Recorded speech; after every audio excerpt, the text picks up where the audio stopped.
ஆக்சுவலா நம்மளோட நம்பிக்கை தான் நம்மளோட வாழ்க்கையோட முக்கியமான ஒரு பெரிய சூப்பர் பவர். நம்ம எனர்ஜி அப்படின்னு சொல்றது என்ன அப்படின்னா நம்மளுடைய நம்பிக்கை. இந்த மனித வாழ்க்கையில இந்த நம்பிக்கை எவ்வளவு முக்கியமானது. இந்த காலகட்டங்கள், இந்த வாழ்க்கை நடைமுறைகள், இது மனிதனை நம்பிக்கையின் அடிப்படையில எந்த அளவுக்கு வளர்த்தி இருக்கிறது அப்படிங்கிற விஷயத்தை தான் நம்ம பார்க்க போறோம். ஏன்னா நம்பிக்கை அப்படிங்கிறதே பாத்தீங்கன்னா நம்மளுடைய கடவுளாகட்டும், நம்மளுடைய அடிமைத்தனமாகட்டும், மனிதன் உருவானதாகட்டும், இந்த சொர்க்கம், ஆஹ், அதே மாதிரி அங்க கிடைக்கக்கூடிய நன்மைகள், அதே மாதிரி ஒழுக்கம், தண்டனை, நரகம், இந்த மாதிரி இருக்கக்கூடிய பல விஷயங்கள் நம்ம நம்பக்கூடிய மனிதர்களாக நம்ம இருக்கிறோம். இந்த இந்த விஷயமெல்லாம் நம்புறனாலதான் கடவுள் அப்படிங்கிற ஒரு விஷயமே நம்ம நம்பக்கூடியவர்களாக இன்னைக்கு மாறி இருக்கிறோம், இல்லையா? கடவுளை பத்தி நம்பிக்கை இல்லாதவர்கள் சொர்க்கத்தை பத்தியோ ஒழுக்கத்தை பத்தியோ தனக்கு கிடைக்க போகக்கூடிய அந்த தண்டனை பற்றியோ கவலை கொள்வதில்லை. யாரு கவலை கொள்வாங்க? யார் கடவுள் மேல நம்பிக்கை வச்சிருக்கிறாங்களோ அவங்க நிச்சயமா இந்த மாதிரி நிறைய விஷயத்த நம்பக்கூடியவர்களாக இருக்கிறாங்க. அதே மாதிரிதான் மனிதன் எப்பேற்பட்ட மனிதனாக இருந்தான், ஏன் ஒரு காலகட்டத்துல ரொம்ப ஆரோக்கியமான மனிதர்களாக இந்த உலகத்துல பல ஆயிரம் ஆண்டுகள் வாழ்ந்த மனிதர்களாக இந்த உலகத்துல வாழ்ந்தார்கள் அப்படிங்கிறது ஒரு பெரிய ப்ரூஃப், இல்லையா? மனிதன் பல 100 ஆண்டுகள் 1000 ஆண்டுகள் வாழ்ந்த சரித்திரம் இருக்கு. அதுக்கு என்ன காரணம் அப்படின்னு நம்ம பார்க்கும்போது, இந்த மனிதன் எந்த கவலையுமே இல்லாம வாழக்கூடியவனாக இருந்தான். அதுதான், எந்த நம்பிக்கையுமே இல்லாமல், கவலையே இல்லாமல் வாழக்கூடியவனாக இருந்தான். அதுதான் அதோட முக்கியமான விஷயம். அந்த கவலையே இல்லாத, நம்பிக்கை இல்லாத ஒரு வாழ்க்கையை வாழ்ந்தனால அவங்க என்ன ஆனாங்கன்னா பல ஆயிரம் ஆண்டுகள் வாழக்கூடிய மனிதனாக அன்னைக்கு இருந்தான். அன்னைக்கு அவன் சிந்தித்த சிந்தனை அப்படின்னு நம்ம பார்க்கும் பொழுது அவனோட அந்த சிந்தனையோட அளவு ஒரு நாளுக்குள்ளதான் இருந்துச்சு. எவ்வளவு இருந்ததுன்னா, காலையில தூங்கி எந்திரிச்சு கண் விழித்து கண் மூடும் அந்த ஒரு 12 மணி நேரத்துக்குள்ளதான் தன்னுடைய சிந்தனைகள், தன்னுடைய கற்பனைகள், தன்னுடைய கவலைகள் எல்லாத்தையுமே வச்சிருந்தான். ஆனா இன்றைக்கு இருக்கக்கூடிய மனிதர்களோட நிலை அப்படி கிடையாது. அது எப்படிங்கிறத நம்ம பார்ப்போம். மனிதன் 90% மிருகங்களையும் மனிதர்களையும் கொன்னு தின்னுட்டான். இதுதான் உண்மையான விஷயம். அவன் எதை பத்தியுமே கவலைப்படல. சந்தோஷமாக வேட்டையாடி அந்த எல்லா இனங்களையும் கொன்று தின்னக்கூடிய மனிதனாக இருந்தான். அந்த அடிப்படையில மனிதன் எந்த கவலையுமே இல்லாம, எந்த ஒரு விஷயத்தையும் சிந்திக்காம, தன்னுடைய பகல் பொழுதில் இருக்கக்கூடிய அந்த காலகட்டத்தை மட்டுமே நம்பி வாழக்கூடியவனாக இருந்தான். அதனால என்னாச்சுன்னா, நம்மளோட வாழ்க்கை 10,000 வருடத்திற்கும் முன்பு வரை கவலை இல்லாத மனிதனாக வாழ ஆரம்பித்தான். அதே ஒரு மிகப்பெரிய மாற்றத்தை ஏற்படுத்தியவர் 5000 வருடத்திற்கு முன்பாக. அப்ப மனிதன் அந்த இடத்துல என்ன செய்ய ஆரம்பிக்கிறான், எதை ஏமாற்ற ஆரம்பிக்கிறான் அப்படின்னா, விவசாயம் என்று சொல்லக்கூடிய ஒரு விஷயத்தை, தாவரங்களை ஏமாற்றக்கூடிய, மிருகங்களை ஏமாற்றக்கூடிய, மனிதர்களை ஏமாற்றக்கூடிய ஒரு விஷயத்தை ஸ்டார்ட் பண்றான். என்ன பண்றான்? ஒரு தன்னையே ஏமாற்றிக் கொள்ளக்கூடிய ஒரு விஷயத்தை ஏற்படுத்துகிறான். அதுதான் மனித குலத்துல விவசாயம் அப்படிங்கிற ஒரு விஷயம் வர ஆரம்பிக்குது. அந்த விவசாயத்தை மனுஷன் நம்ப ஆரம்பிச்சப்போ, விவசாயத்தை ஆரம்பித்து வாழ ஆரம்பித்தப்போ என்னாச்சுன்னா, காலையிலிருந்து நைட்டு வரைக்கும் தன்னோட சிந்தனை, தன்னுடைய கற்பனை, தன்னுடைய கவலைகளை வைத்திருந்த மனிதன் 3 மாதத்திற்கு பின்பு என்ன செய்வது, 6 மாதத்திற்கு பின்பு என்ன செய்வது, 1 வருடத்திற்கு பின்பு என்ன செய்வது அப்படின்னு விவசாயம் செய்த பொருள்களை பாதுகாத்து அதை உணவாக உட்கொள்ள நிறைய சிந்தனைகளை உருவாக்க ஆரம்பிச்சான். மனுஷன் என்ன பண்ணான்? தன்னுடைய தாவரங்களையும் தன்னுடைய அரிசியையும் தன்னுடைய அந்த பயிரையும் பாதுகாப்பதற்காக நிறைய எதிர்காலத்தை பத்தி சிந்திக்க ஆரம்பிச்சான். அவனோட வாழ்க்கை சுருங்குவதற்கும் தன்னோட வாழ்க்கை கேள்விக்குறியாக மாறினதுக்கும் 1000 ஆண்டுகள் வாழ்ந்து கொண்டிருந்த மனிதனோட வாழ்க்கை சுருங்குவதற்கும் காரணம் விவசாயமாக மாறியது. அப்ப அந்த விவசாயம் செய்யக்கூடிய சூழ்நிலையில என்னாச்சு, மனுஷன் நிறைய ஃபியூச்சரை பத்தி சிந்திக்க ஆரம்பிச்சுட்டான். வருங்காலத்தை பத்தி கவலை கொள்ள ஆரம்பித்தான். அந்த வருங்காலத்தை பத்தி அதிகமாக வாழக்கூடிய தனி மனிதனை உருவாக்கக்கூடிய எல்லா விஷயத்தையும் சிந்திக்க ஆரம்பிச்சான். அந்த மாதிரி சிந்திக்க ஆரம்பிக்கும் பொழுதுதான் மனிதன் பதுக்கக்கூடிய, தனக்குன்னு எடுத்து வைக்கக்கூடிய ஒரு மனநிலையை அவனுக்குள்ள உருவாகிறது. ஏன்னா காலையில போய் வேட்டையாடி ஒரு மிருகத்தை கொண்டு வந்தா அந்த கறி எவ்வளவு நேரம் கெடாம இருக்கு. அப்ப ஃப்ரிட்ஜ் எல்லாம் ஒண்ணும் இல்லைல்ல, ஒரு நாள் ஃபுல்லா கெடாம இருக்குமா?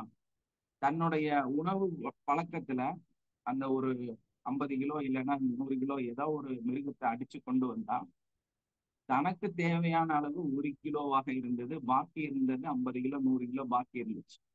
அதை என்ன பண்ணான்னா ஃபுல்லா மக்களுக்கு அப்பவே டிஸ்ட்ரிபியூட் பண்ணிட்டு சந்தோஷமாக வாழ்க்கையை கொண்டாடி கொண்டு வாழ்ந்து கொண்டிருந்த காலம் அதுதான் உண்மையான பொற்காலம்னு சொல்லலாம். அந்த மனிதனுக்கு எந்த விதமான சிந்தனையும் இல்லாமல், கவலையும் இல்லாமல், தன்னுடைய உறவுகளை இழக்கும் போது மட்டும் ஒரு கவலையை கொண்டு வாழக்கூடிய மனிதனாக அன்றைக்கு இருந்தான். வேற எதிர்காலத்தை பத்தி சிந்திக்க வேண்டிய அவசியம் வரல. எப்ப மனுஷன் தன்னுடைய விவசாய யுக்திகளை பயன்படுத்தி அதை உருவாக்கும் பொழுது அதை பாதுகாக்க வேண்டிய ஒரு சூழ்நிலை உருவாச்சு. அந்த பாதுகாக்கப்பட்ட பொருட்களை தீராமல் பாதுகாப்பதற்காக தன்னுடைய எதிர்காலத்தை பத்தி அதிகமாக சிந்திக்கக்கூடியவனாக மாறுகிறான். அப்போ தன்னுடைய எதிர்காலத்துல நாளைக்கு என்ன செய்யறது, நாளைக்கு அது தீர்ந்து போனா என்ன பண்றது அப்படிங்கிற ஒரு பயம் வர ஆரம்பிச்சோடனே அதிகமாக உழைக்க ஆரம்பிச்சான். ஆக்சுவலா பாருங்க, மனிதன் தன்னுடைய வாழ்க்கையில ஃபர்ஸ்ட் சந்தோஷமா ஒரு பொருளை அடிச்சா, கொண்டு வந்தா, சாப்பிட்டா, பகிர்ந்து கொடுத்தா, நிம்மதியா இருந்தான். எதிர்காலத்தை பத்தி சிந்திக்கவே இல்லை. அந்த ஒரு நாளை பற்றிய கவலை மட்டும்தான் இருந்துச்சு. ஏன் உள்ள இருக்கிற புலி, சிங்கம், ஆடு மாடுல தீர்ந்து போயிடும் கவலைப்பட்டானா, இல்ல அங்க ஏதாவது காட்டுல மேட்டுல கிடைக்கக்கூடிய அந்த கிழங்குகளை பத்தி கவலைப்பட்டானா, இல்ல அது எப்படி வருதுன்னு சிந்திச்சான். கிடைச்சதுன்னா கிடைச்ச பொருளை எடுத்து சாப்பிட்டு நிம்மதியா இருந்தாங்க. ஆனா இந்த விவசாயம் வந்ததுக்கு அப்புறமா என்னாச்சுன்னா அதை பதப்படுத்த வேண்டிய ஒரு சூழ்நிலை வந்துச்சு. அதை பாதுகாக்க வேண்டிய ஒரு சூழ்நிலை வந்தது.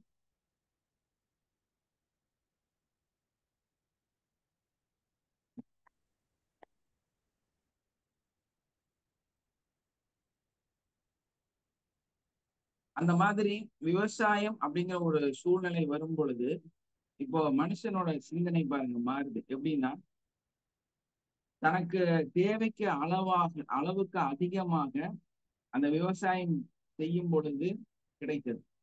ஆனா தனக்காக வேலை செய்யக்கூடிய மனிதர்களுக்கு ஒரு தட்டி கொடுத்தா போதுமானதாக இருந்தது. பாதிக்கக்கூடிய 10 சட்டிகளையும் எடுத்து வைக்கக்கூடிய ஒரு மனநிலை இருந்துச்சு இல்லையா? ஒரு விவசாயம் செய்யும் போது என்ன ஆகும், நிறைய கிடைக்கும். ஒரு செடி வளருது இல்லைன்னா ஒரு பயிர் வளருது அப்படின்னா அளவுக்கு அதிகமான பொருள் கண்டிப்பா கிடைக்கும். அந்த அளவுக்கு அதிகமாக கிடைக்கக்கூடிய பொருள்ல உழைக்கக்கூடியவர்களுக்கு ரொம்ப கம்மியான பொருளை அந்த தேவைக்கு, அவனோட தேவைக்கு, அன்றாட தேவைக்கான உணவுப் பொருளை கொடுத்துட்டு பாக்கி இருக்கிற பொருளை பாதுகாத்து வச்சாங்க. புரியுதா? மனிதன் பாதுகாத்து வைக்க ஆரம்பித்தாங்க. அப்போ அந்த பாதுகாக்க நான் உங்களுடைய எல்லா பொருள்களையும் பாதுகாத்து வைக்கிறேன், நீங்க அதிகமாக உழைத்து அதிகமாக உற்பத்தி செய்து அதை கொண்டு என்னிடம் கொடுங்கள் அப்படின்னு ஒரு மனுஷன் சொல்ல ஆரம்பிச்சான். அந்த மாதிரி கம்மியான கூலியை கொடுத்துட்டு அதிகமான பொருளை வாங்கி நான் பாதுகாக்கிறேன் அப்படின்னு சொல்லி வைக்க ஆரம்பித்த மனிதர்கள் தான் அந்த கூட்டத்திற்கு தலைவனாக, அரசனாக மாற ஆரம்பிச்சான். அந்த அரசனாக மாறிய அந்த மனிதன் என்ன செய்ய ஆரம்பிச்சான்னா அரசியல் செய்ய ஆரம்பிச்சான். அதுக்கப்புறமா போர் புரிய ஆரம்பிச்சா, தன்னுடைய நிலத்தை வந்து அதிகப்படுத்துவதற்கான முயற்சிகளை வந்து நடைமுறைப்படுத்தினாங்க. கலை, அறிவியல் அந்த மாதிரி விஷயங்களை வந்து அவங்க ஆடம்பரமாக உபயோகிக்க ஆரம்பிச்சாங்க. என்ன காரணம் அப்படின்னா, இந்த மக்களுக்கிட்ட இருந்து முதல்ல பாதுகாவலனாக உருவான அந்த மனிதன் தன்னுடைய மக்களையே அடிமையாக மாற்ற ஆரம்பித்து அதை ஆட்சியாளனாக மாற ஆரம்பிச்சாங்க. அந்த மாதிரி ஆட்சியாளர்களாக மாறுவது இது எல்லாமே என்னன்னா, இதோட பேக்ல என்ன இருக்குது அப்படின்னா, அந்தந்த காலகட்டத்துல மக்களுக்கு கொடுக்கப்பட்ட நம்பிக்கை. அந்த ஒரு நம்பிக்கையும் தான் அந்த மனிதனை வந்து இந்த உலகத்தை வந்து இந்த அரசியலை வந்து உருவாக்கியது, அந்த அரசர்களை உருவாக்கியது. இந்த மாதிரி வந்து மக்களுக்கு வந்து அந்த நம்பிக்கை கொடுக்கப்பட்டு பிசிக்கலா அவங்களுக்கு காண்பிக்கப்பட்டு இந்த மாதிரி வந்து நீ வந்து நம்பினா நான் அதை வந்து பாதுகாப்பா வைப்பேன் அப்படின்னு சொன்ன அதே மனிதர், நீங்க எல்லாரும் வந்து சம்பாதித்து இங்க வந்து கப்பம் கொடுக்க வேண்டும், இங்க வந்து முழுமையாக உங்களோட உழைப்பை இங்க கொடுக்க வேண்டும், ஏன்னா நான் அதை வைத்து இந்த நிலத்தை பெரிதாக்கி உங்களுக்கு நன்மை தருவேன் அப்படின்னு நம்பிக்கையை கொடுத்து மக்களை வந்து அடிமையாக மாற ஆரம்பிச்சு. அப்போ அந்த ஒரு நம்பிக்கை நம்ம வாழ்க்கையில வந்து நிறைய விஷயங்களை கொடுத்தது. ஒழுக்கம், சட்டம், இந்த மாதிரி இருக்கக்கூடிய விஷயங்கள், சட்டதிட்டம், அதே மாதிரி வந்து ரூல்ஸ் அண்ட் ரெகுலேஷன். மக்கள் வந்து இப்படித்தான் வாழணும், இந்த அடிப்படையில தான் வாழணும், இந்த மனநிலையில தான் வாழணும், இதையெல்லாம் நம்பணும், இதுக்கெல்லாம் வந்து அடிமையாக இருக்க வேண்டும் அப்படிங்கிற ஒரு உண்மையான பொய்யை வந்து புகுத்தப்பட்டது. சட்டம் அப்படிங்கிறதும் ஒழுக்கம் அப்படிங்கிறதும் நியதி அப்படிங்கிறதுமே வந்து ஒரு உண்மையான பொய், ஒரு உண்மையான பொய். ஏன்னா அன்றைக்கு அவங்க ஆடம்பரமாக உருவாக்கப்பட்ட விஷயங்கள் வந்து ஒரு காலகட்டத்துக்கு அப்புறம் எப்பவுமே வந்து நம்மளோட தேவைகளாக மாற ஆரம்பிக்கிறது.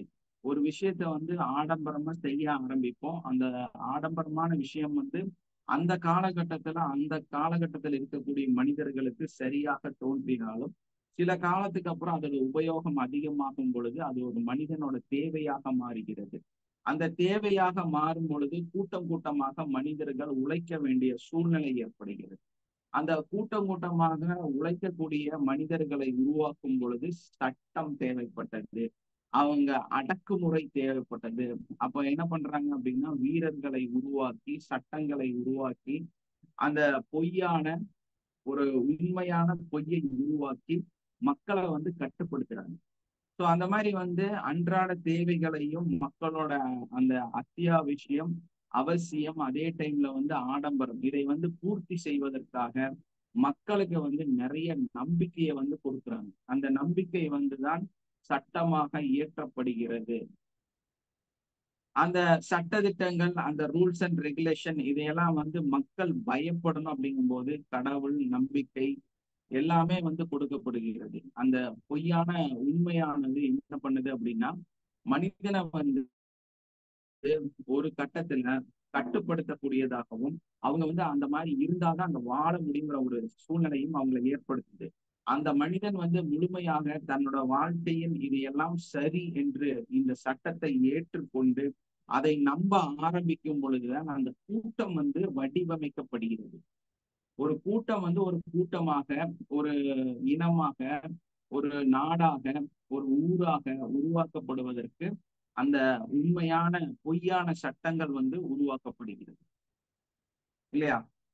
எல்லா சட்டங்களும், எல்லா ரூல்ஸ் அண்ட் ரெகுலேஷனும், எல்லா சடங்குகளும் அந்தந்த இனவாரியாக, மதவாரியாக, சூழ்நிலைக்கு தகுந்த மாதிரி, ஊருக்கு தகுந்த மாதிரி உருவாக்கப்பட்ட அந்த சடங்குகளும் அந்த சட்டங்களும் எல்லாமே வந்து ஒரு உண்மையான பொய்.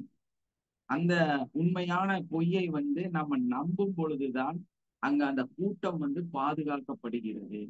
அந்த பாதுகாப்பின் மூலமாக மக்கள் வந்து ஒருங்கிணைந்து ஒரே மாதிரி ஒரே செயலை செய்யக்கூடியவர்களாக மாறுறாங்க. அப்போ அந்த நம்பிக்கை வந்துதான் மனுஷனை வந்து இந்த வாழ்க்கையை வந்து உருவாக்குச்சு. அதே மாதிரி இந்த இன்னொரு விஷயம் என்னன்னு பாத்தீங்கன்னா, டொமஸ்டிக்காக மாற ஆரம்பிச்ச காலகட்டத்துலதான் இந்த விவசாய முறை அப்படிங்கிறது வந்து உருவாக்கப்பட்டது. இந்த டொமஸ்டிக் அப்படிங்கும் போது அரிசி வந்து ஒரு முக்கியமான பங்கை வந்து இந்த உலகத்துல வந்து கொண்டு வந்திருக்கு. ஏன்னா நம்ம வந்து ஒரு காலகட்டத்துல ஒரு மிருகத்தை அடிச்சோம், அதை சாப்பிட்டோம், அன்னையோட வேலை முடிஞ்சது. எதை பத்தியும் சிந்திக்காத மனிதர்களாக இருந்தோம். அதே விவசாயம் செய்து அரிசியை உருவாக்கும் பொழுது அதை பாதுகாக்கிறதுக்கு ஒரு இடம் தேவை. அப்போ நம்ம என்ன ஆனோம், ஒரு குடிசைக்குள்ளார, ஒரு வீட்டுக்குள்ளார போயிட்டோம். ஒரு பாதுகாப்பான இடத்துக்குள்ளார வசிக்க ஆரம்பிச்சிட்டோம். ஸோ அதை வந்து வீடாக உருவாக்க ஆரம்பிச்சோம். ஸோ அந்த இடத்துல வந்து அந்த அரிசியை வந்து நம்ம பாதுகாத்து வைக்க ஆரம்பிச்சோம். அதே டைம்ல அந்த அரிசியை உருவாக்குவதற்கு நிறைய உழைக்கக்கூடியவர்களாக மாறணும். இப்ப ஆக்சுவலா நம்ம இந்த இடத்துல பார்க்கும் பொழுது அரிசி வந்து நம்மளை டொமஸ்டிக்கா மாத்திடுச்சா, இல்ல நம்ம வந்து அரிசியை டொமஸ்டிக்கா மாத்திட்டோமா அப்படின்னு பார்க்கும் பொழுது அரிசி வந்து நம்மளை டொமஸ்டிக்காக மாற்றி விட்டது அப்படிங்கிறது தான் இதுல மிகப்பெரிய உண்மை. என்னன்னா, நம்ம ஒரு டொமஸ்டிக் அனிமல், ஒரு வளர்ப்பு அப்படிங்கும் போது நம்ம அந்த பொருள்ல இருந்து நிறைய நன்மைகளை எடுத்துக்குவோம். பால், அதே மாதிரி அதோட கறி, தோல் எல்லாத்தையும் எடுத்து நம்ம உபயோகிச்சுக்குவோம் இல்லையா? ஆனா அதுக்கு நம்ம என்ன கொடுப்போம்? ஒரு ஆடை மாடை வளர்த்துறதா இருந்தா, ஒரு பெட்டா இருந்தா நம்ம அதுக்கு கொஞ்சம் உணவு தான் கொடுப்போம். கொஞ்சம் உணவு கொடுத்து அதுக்கிட்ட நிறைய உழைப்பை வந்து நம்ம வாங்கிக்குவோம். இது வந்து டொமஸ்டிக்கான உருவங்களை, அந்த மிருகங்களை வந்து உருவாக்குவது. ஆனா இந்த விவசாயத்துல அரிசி வந்து என்ன பண்ணிருச்சு அப்படின்னா மனிதர்களை டொமஸ்டிக்காக மாற்றி விட்டது. இதுதான் மிகப்பெரிய ஒரு உண்மை. அப்ப என்னாச்சுன்னா அரிசி வந்து தன்னை வளர்த்தி கொள்வதற்காக நிறைய வேலை வந்து மனுஷங்கிட்ட வாங்குது. யாரு உழைக்கிற அரிசிக்காக? மனிதர்கள் வந்து 6 மாசம் அதை விளைவித்து அதுக்குண்டான செடி கொடிகளை, களைகள் எல்லாம் எடுத்து அதுக்கு தேவையான மருந்து கொடுத்து அதுக்கு தேவையான என்னென்ன பாதுகாப்பு விஷயங்கள் செய்யணுமோ அதையெல்லாம் செஞ்சு விளைவித்து எடுத்து வச்சுக்கிறாங்க இல்லையா? இதுல வந்து மனிதனுக்கு கிடைக்கக்கூடியது என்னன்னு பார்க்கும்போது அதிகமான உழைப்பு கொடுத்துட்டு தனக்கு தேவையான உணவை எடுத்துக்கிறான். இதே ரிவர்ஸ்ல எங்க நடந்துச்சு அப்படின்னா விலங்குகளை டொமஸ்டிக்காக வைக்கும் பொழுது அதுல இருக்கக்கூடிய அதிகமான உழைப்பை நம்ம எடுத்துட்டு அது வந்து அதிகமா நமக்காக உழைக்கக்கூடியதாகவும் அதுக்கு வந்து கொஞ்சம் உணவு கொடுக்கக்கூடியவர்களாகவும் இருந்தோம். ஆனா இந்த விவசாய முறை அதே மாதிரி வந்து இந்த அரிசியை சார்ந்து பயிர்களை சார்ந்து வரும் பொழுது அதுக்கு நம்ம அதிகமான உழைப்பை கொடுத்துட்டு நம்மளோட தேவைக்கான கொஞ்சம் உணவு மட்டும் நம்ம எடுத்துக்கிறோம். ஸோ இந்த மாதிரி அடிப்படை வந்து மாறும் பொழுது நம்ம அரிசி கிட்ட டொமஸ்டிக்காக மாறிவிட்டோம். ஸோ அந்த அடிப்படையில தான் இந்த விவசாயம் வந்து பெரிய அளவுல வளர ஆரம்பிச்சது. உலகம் பூரா வந்து பரவ ஆரம்பிச்சது. விவசாயம் பெரிய அளவுல வளர்ந்திருக்கு. மனிதனோட அளவும் வளர்ந்திருக்குது. ஆனா அதை சார்ந்து நம்ம நிறைய உழைக்கக்கூடியவர்களாக மாறி இருக்கிறோம். அதுல இருந்து எடுக்கிற அளவு ஒரு மனுஷனோட தேவை அப்படிங்கும் போது ரொம்ப ரொம்ப கம்மியா தான் இருக்குது. அப்ப யார் வளர்ந்திருக்கிறா அப்படின்னா விவசாயம் மிகப்பெரிய அளவுல வளர்ந்திருக்கு. இந்த மனிதன் தன்னோட தேவைக்கு அதுல இருந்து எடுக்கக்கூடியவனாக மாறி இருக்கிறான். ஸோ நம்ம தான் வந்து அதுகிட்ட டொமஸ்டிக்காக மாறிவிட்டோம். என்னன்னா நம்மளோட ஆரம்ப காலகட்டத்துல நம்மளோட உணவு பழக்க முறை எப்படி இருந்ததோ அது வந்து நேர் தலைகீழாக நம்ம இன்னைக்கு வந்து மாறிட்டோம். இந்த அடிப்படையில தான் இந்த பதுக்கி வைக்கக்கூடிய பாதுகாக்கக்கூடிய விஷயங்கள் இருந்து அதை பாதுகாத்து கடைசியில வந்து அதையே கப்பமாக வாங்கக்கூடிய அடிமைத்தனத்தை உருவாக்கக்கூடியவர்களாக மாறியவர்கள் தான் அரசர்கள். ஸோ அந்த அரசர்கள் உருவாகுவதற்கு காரணமாகவும் இந்த விவசாய முறை வந்து மிக முக்கியமான ஒரு நிலையில இருந்திருக்கு. இதுக்கெல்லாம் அடிப்படையில பார்க்கும்போது நம்ம இது எல்லாமே வந்து முழுக்க முழுக்க நம்பிக்கையின் சார்ந்துதான் எல்லாமே நகர்ந்து போயிட்டு இருக்கோம். நம்மளோட வாழ்க்கையில எல்லா நிகழ்வுகளுக்குமே வந்து ஒரு நம்பிக்கை தான்.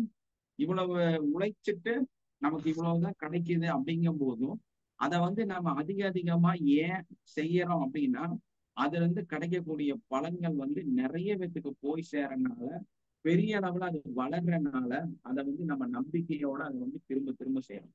ஆக்சுவலா அது நம்மளை டொமஸ்டிக்கா மாத்தி இருக்குது. அதை கூட நம்ம விட்டுட்டு அதுக்கு பின்னால் அதிகமா உழைக்கக்கூடியவர்களாக மாறி இருக்கிறோம். என்னன்னா நம்பிக்கை. நம்மளோட நம்பிக்கை என்ன? இந்த பொருளை கொண்டு போய் பாதுகாத்து வைக்கும் பொழுது அது ஒரு பெரிய சோர்ஸாக மாறி ஒரு நாடாக மாறி அந்த நாடு வந்து மிகப்பெரிய பரவக்கூடிய உலகமாக ஆட்சி செய்யக்கூடிய சூழ்நிலை, அதே மாதிரி ஆடம்பரமான நிகழ்வுகள், சட்டம், அரசியல், கலை, அறிவியல், இந்த மாதிரி வந்து நம்மளோட வளர்ச்சி பாதையை வந்து மேன்மைப்படுத்தக்கூடியதாக இருக்குது. அப்ப நம்மளோட நம்பிக்கை வந்து நம்மளை எங்க கொண்டு போகுதுங்க?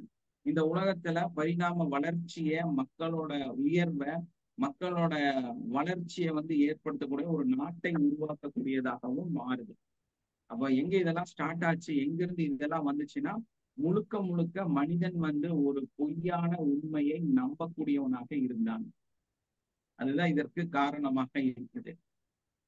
சட்டதிட்டம் அப்படிங்கிற ஒரு உண்மையான பொய், ஒரு உண்மையான பொய்.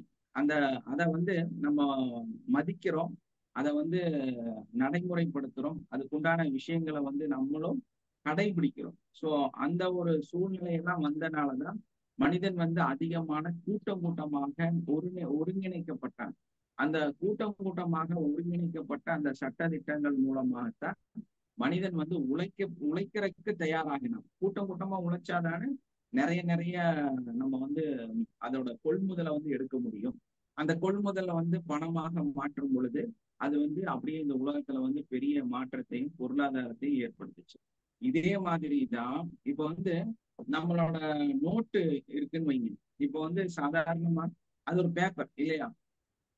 சாதாரணமான ஒரு பேப்பர், எந்த விலையுமே இல்லாத ஒரு சாதாரண பேப்பர். அந்த பேப்பரை நம்ம ரெண்டா கிழிங்க அப்படின்னா ஒரு வெள்ளை பேப்பராக இல்ல ஒரு கலர் பேப்பராக இருந்தா நீங்க கிழிச்சிருவீங்க, ரெண்டா கிழிச்சு போட்டுருவீங்க. ஆனா அதே பேப்பரு, அதே கிளாத், அதே டிசைன்ல இருக்கக்கூடிய ஒரு 500 ரூபாய் நோட்டை கொடுத்து நீங்க கிழிங்கன்னு சொன்னா கிழிக்க மாட்டீங்க. என்ன காரணம்?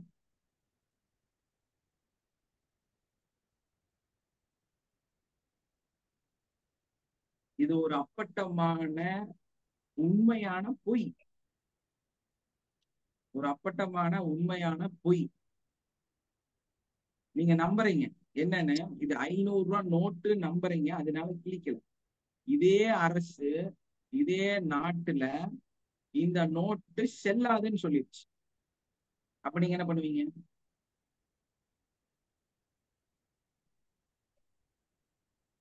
நோட்டு அதே நோட்டு தான், அதுல எந்த சேஞ்சஸும் இல்லை, அதே பிரிண்ட் தான், அதே கலரு தான், எல்லாமே அதுதான். செல்லாதுன்னு சொன்ன உடனே உங்களால கிழிக்க முடியுமா? முடியாது.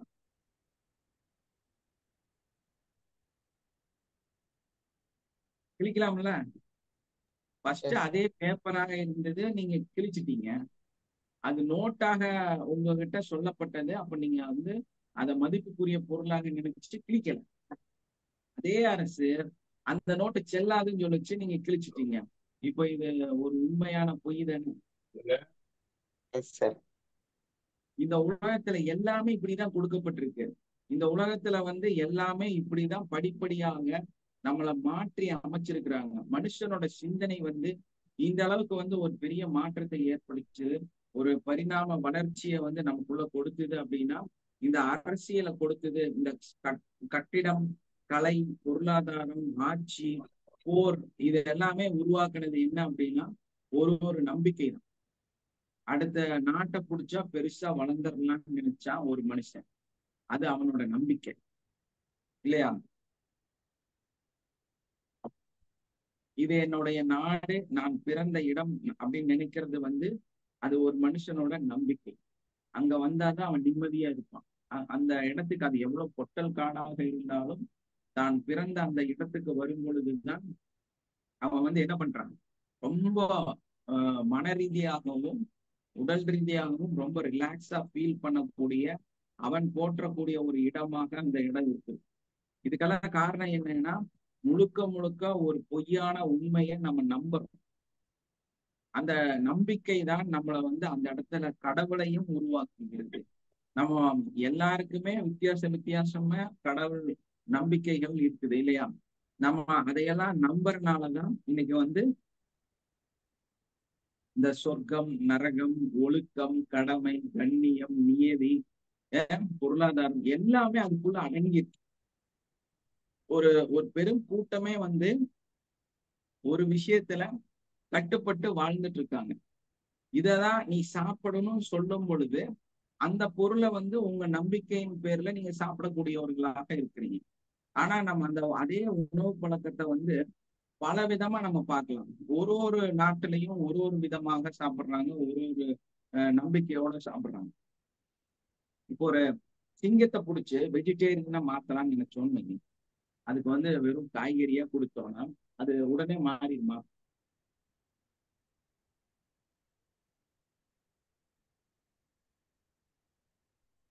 நாளையிலிருந்து அது வெஜிடேரியன் சாப்பிடுமா? சாப்பிடாது இல்லையா? மிருகம் தான் அது, புலி சிங்கம் தான் கறி தான் சாப்பிடும், அது வேற எதுவும் சாப்பிடாது. இதே ஒரு மனிதன் கிட்ட நீ வந்து இன்னைக்கு மாலை போட்டிருக்க, இல்லைன்னா வந்து நீ பிராமணன் இருக்கிற, நீ வந்து கறி சாப்பிடக்கூடாது அப்படின்னு சொல்லிட்டோம்னா என்ன பண்ணுவாங்க? அந்த ஒரு 2 மாசம் இல்லைன்னா 3 மாசம் இல்லைன்னா அந்த டைம்ல உடனடியாக வெஜிடேரியனா மாறிடுவான்.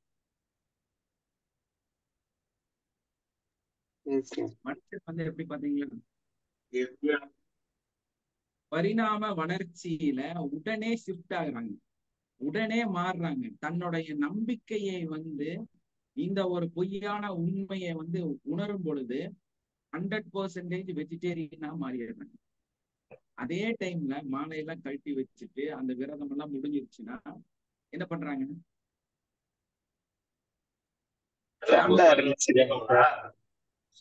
நான் வெஜிடேரியனா மாறிடுறாங்க இல்லையா? இது என்ன மிகப்பெரிய பிரம்மாண்டமான ஒரு உண்மையை வந்து நம்ம உணர்றோம்.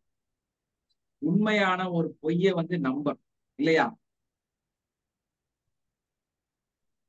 ஆனா ஒரு மிருகம் புல்லு சாப்பிடக்கூடியது, நாளைக்கு வந்து நீ வந்து கறி சாப்பிடுன்னா சாப்பிடாது. கறி சாப்பிடுன்னா சாப்பிடாது. அதே கறி சாப்பிடக்கூடிய ஒரு சிங்கத்தை புல்லு சாப்பிடுன்னு சொன்னா சாப்பிடாது இல்லையா? மாறாதது. ஆனா மனிதன் மட்டும் என்ன முக்கியத்துவத்துல இருக்கிறேன் அப்படின்னா, எல்லா விதமான உண்மையான பொய்களை வந்து நம்பக்கூடியவனாக இருக்கிறான். தன்னுடைய அந்த நம்பிக்கை தான் தன்னை வந்து ஒரு வெஜிடேரியனாகவும் மாற்றுது, நான் வெஜிடேரியனாகவும் மாற்றுது. அவன் என்ன நிலையில எதை சாப்பிடணுங்கிறதும் டிசைட் பண்ணுது. அப்ப உங்ககிட்ட நீங்க அந்த இயற்கையான முறையில இருப்பதாக இருந்தா நீங்க அப்படி மாறுவீங்களா? மனிதன் மாற முடியுமா?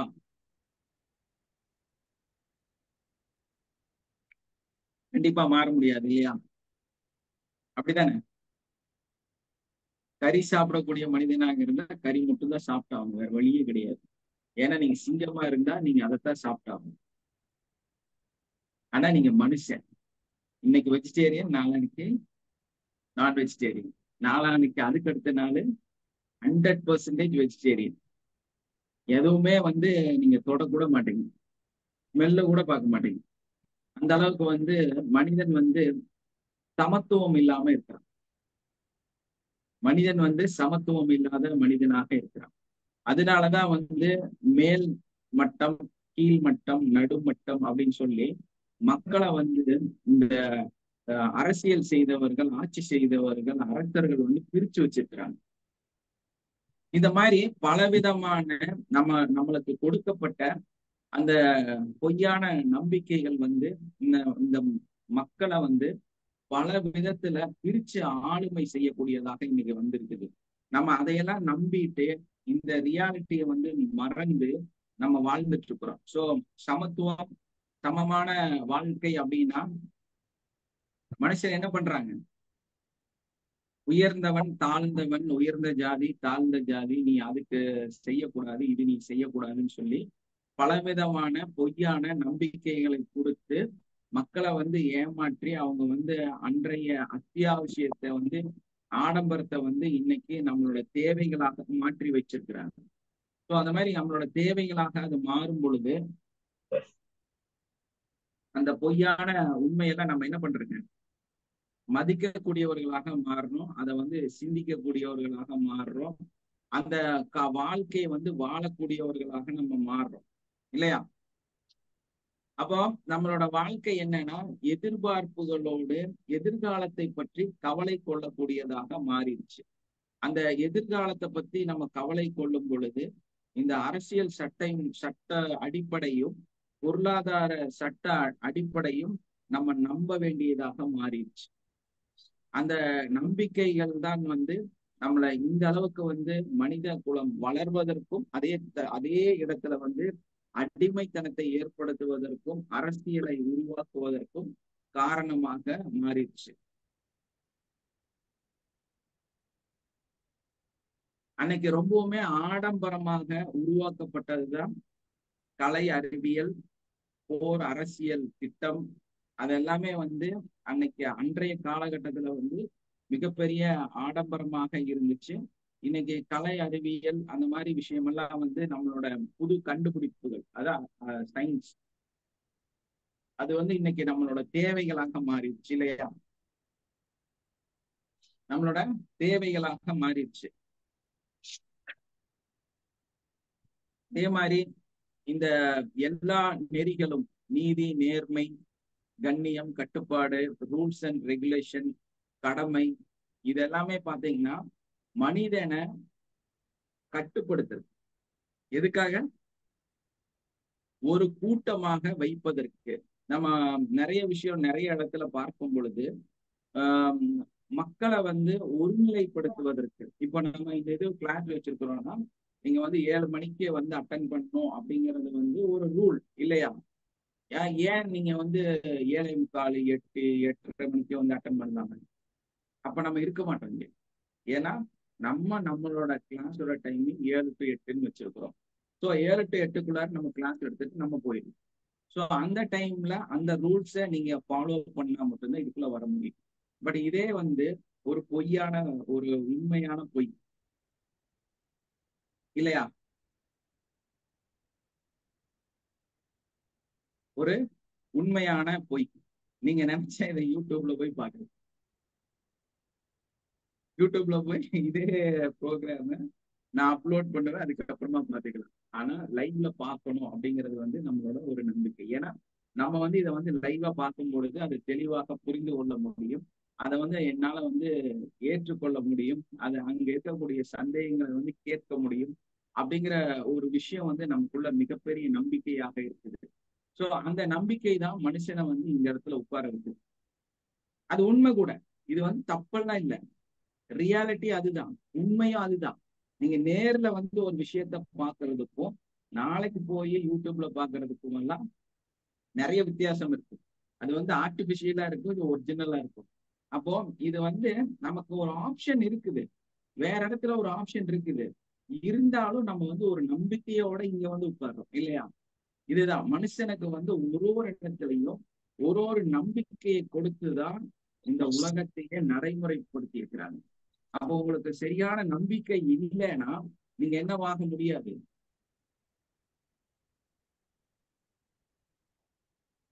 இன்னைக்கு இந்த சப்ஜெக்ட் இவ்வளவு தூரம் பேசிட்டு இருக்கிறோம் தெரியுங்களா? நம்ம கிளாஸ்ல இருக்கக்கூடியவங்க நம்ம கத்துக்கிட்ட விஷயத்த உங்களோட உண்மையான பொய் நம்பிக்கை தான். இதுல எந்த மாற்றமுமே கிடையாது. நீங்க உங்களை ஃபீல் பண்ணி இத நிறைய பிராக்டிஸ் பண்ணிட்டே இருக்கும்போது நீங்க வளர்றீங்க. இத பிராக்டிஸ் பண்றவங்க அவங்கனால உணர முடியுது. அவங்கனால வந்து அடுத்த கட்டத்தை வந்து ஃபீல் பண்ண முடியுது. எனக்கு என்னெல்லாம் கிடைக்குது, என் வாழ்க்கை எந்த அளவுக்கு சந்தோஷமாக மாறுது, என்ன ஒரு மிராக்கள் நடக்குது அப்படிங்கிறது வந்து அவங்கனால உணர முடியுது. அதே டைம்ல இந்த நம்பிக்கைய, இது ஒரு பொய்யான நம்பிக்கையாவைத்தான் இருக்குது. ஆனா அந்த நம்பிக்கைய நீங்க நம்பலைன்னா உங்களால எதுவுமே உணர முடியாது. அப்போ மனுஷனோட வாழ்க்கையில அந்த காலகட்டத்திலிருந்தே இந்த எல்லா விஷயமுமே ஒரு உண்மையான பொய் தான். அந்த உண்மையான பொய்யை நம்பும் பொழுது மட்டும்தான் நம்மளால என்னவாக மாற முடியும், நம்மளுடைய நிறைய சக்திகளை உணர முடியும். அந்த மாதிரி பொய்யான உண்மையை நம்பின ஒரே காரணத்தினாலதான் இன்னைக்கு அறிவியல் வந்து இந்த அளவுக்கு வளர்ந்திருக்கு. நீங்க ஒரு வீட்டுக்குள்ளார இன்னைக்கு உட்கார்ந்து இருக்கீங்க அப்படின்னா அரிசியை பாதுகாக்கணும்னு அன்னைக்கு இருந்த மனுஷன் நம்புறதுனாலதான் இன்னைக்கு ஆர்சி பில்டிங்ல நீங்க உட்கார்ந்து இருக்கிறீங்க. புரியுதுங்களா? ஒரு ஊர்னு பிரிக்கப்பட்டு ஒரு நாடுன்னு பிரிக்கப்பட்டு இந்த உலகம் வடிவமைக்கப்பட்டதுக்கு காரணம் என்னன்னா அந்த ஒரு உண்மையான பொய் தான் காரணம். ரெவல்யூஷன் அப்படிங்கிற ஒரு விஷயத்த உங்களுக்கு கொடுத்தனாலதான் நீங்க இந்த மாதிரி மாறி இருக்கிறீங்க. இப்ப இந்த இடத்துல எல்லாமே நம்ம எதை பத்தி பேச வேண்டி இருக்கு அப்படின்னா முழுக்க முழுக்க மனுஷன் ஒரு விஷயத்த நம்பாம எதுவுமே நடக்கும். நீங்க எப்பவுமே கன்ஃபியூஷன்லயே இருந்தீங்கன்னா உங்க வாழ்க்கை வேற நிலைக்கு போகாது. உங்களால அடுத்த உலகத்துல வாழ முடியாது. இதுதான் விஷயம். எதையுமே நம்ம உருவாக்குறது முழுக்க முழுக்க நம்மளுடைய உண்மையான பொய். நீங்க பொய்ங்கிறத நம்பணும். இப்ப நம்ம கிளாஸ்ல சொல்லியிருப்போம், உங்க அக்கௌண்ட்ல பணமே இல்லை, 0 பேலன்ஸ் இருந்தாலும் பரவாயில்ல, உங்க அக்கௌண்ட்ல கோடிக்கணக்குல பணம் இருக்கிறதாக நீங்க நம்புங்கன்னு சொல்றோம் இல்லையா? இந்த பொய்யான ஒரு நம்பிக்கையை உங்களுக்குள்ள நீங்க கொண்டு வரும் பொழுது அதுதான் உங்களோட சக்தியாக மாறுகிறது. உங்களோட உடல்ல இருக்கக்கூடிய அந்த சக்தி, உங்க மனதில் இருக்கக்கூடிய அந்த சக்தி உங்களுடைய அந்த ஆரோக்கியமான வாழ்க்கையையும் நல்ல ஆசீர்வதிக்கப்பட்ட நல்ல ஒரு பிரைட்டான ஒரு மிகப்பெரிய உச்சத்தை அடையக்கூடிய பொருளாதார எந்த கஷ்டமுமே இல்லாம வாழக்கூடிய மனிதனாக நீங்க மாறுறதுக்கு அங்க ஒரு காரணமாக அமையுது. ஸோ நம்ம இவ்வளவு மனுஷன் பொய்யான விஷயத்த நம்பி அதை உண்மை நம்பினதுனாலதான் இந்த உலகம் இந்த இடத்துக்கு வந்திருக்கு.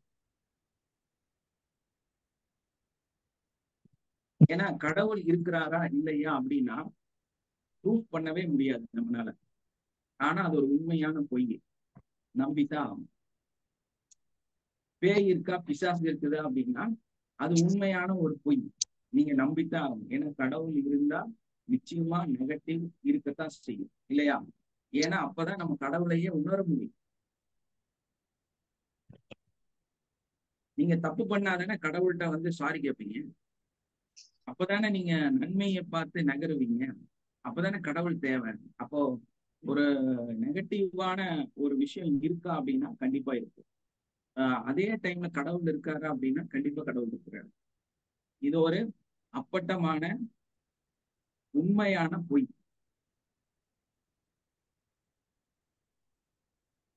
நம்ம அதை நம்பும் பொழுதுதான் கடவுள் கடவுளாக நமக்கு வருகிறார். கடவுள் கடவுளாக நம்மளால ஏற்றுக்கொள்ள முடிகிறது.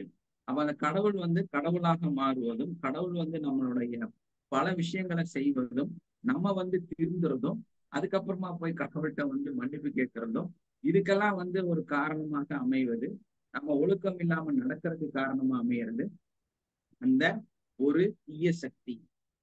ஸோ அந்த தீய சக்தி இருக்குதா அப்படின்னா கடவுள் இருந்தா நிச்சயமா தீய சக்தி இருக்கு. அதுல எந்த மாற்றம் இல்லை இல்லையா? கடவுள் இருந்தா தீய சக்தி கண்டிப்பாக இருக்கும். இது எல்லாமே ஒரு அப்பட்டமான உண்மையான பொய். உங்களோட நம்பிக்கை தான் இந்த விஷயத்தை ஏற்படுத்துது. அப்ப இதையெல்லாம் நம்பணுமா அப்படின்னா நம்பித்தான் ஆகணும், வேற வழியே கிடையாது. அந்த நம்பிக்கை தான் உங்களை உருவாக்குகிறது. இந்த நம்பிக்கை தான் இந்த மனிதன் ஒழுக்கமாக வாழ்வதற்கு ஒரு முக்கியத்துவத்தை கொடுக்குது. அப்போ நம்ம படைக்கப்பட்டவர்கள் இல்லையா? இந்த கடவுள் அப்படிங்கக்கூடிய பிரபஞ்ச சக்தி மூலமாக படைக்கப்பட்டவர்கள். ஆனா இந்த படைக்கப்பட்டவர்கள் அப்படிங்கிறதே ஒரு சரியான உண்மையா பொய்யா அப்படின்னு நம்ம பார்க்கும் பொழுது அது ஒரு அப்பட்டமான பொய். நம்ம மனிதன் படைக்கப்பட்டு உருவாக்கப்பட்டு கொண்டே இருக்கிறான், அதுதான் உண்மை. மனுஷன் என்ன ஆகுறாங்க? ஒரு டைமும் மேல இருந்து நீங்க வர்றீங்களா? கடவுளால உருவாக்கப்படுறீங்களா? பரிணாம வளர்ச்சி உங்களுக்குள்ள நடந்துகிட்டே இருக்குது.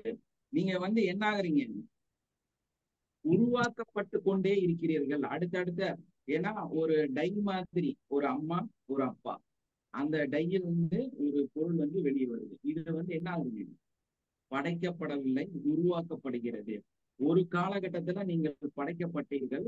அந்த படைக்கப்பட்டதிலிருந்து ஏற்பட்ட பரிணாம வளர்ச்சி நீங்கள் இன்று கடவுளோட அந்த ஒரு விஷயத்தின் மூலமாக நீங்க வந்து உருவாக்கப்பட்டு கொண்டே இருக்கிறீர்கள். திரும்ப திரும்ப திரும்ப மனுஷன் என்ன ஆகுறான்? உருவாயிட்டே இருக்கிறான். அந்த கருவிழுந்து மனிதனாக உருவாகி வந்துகிட்டே இருக்கிறான்.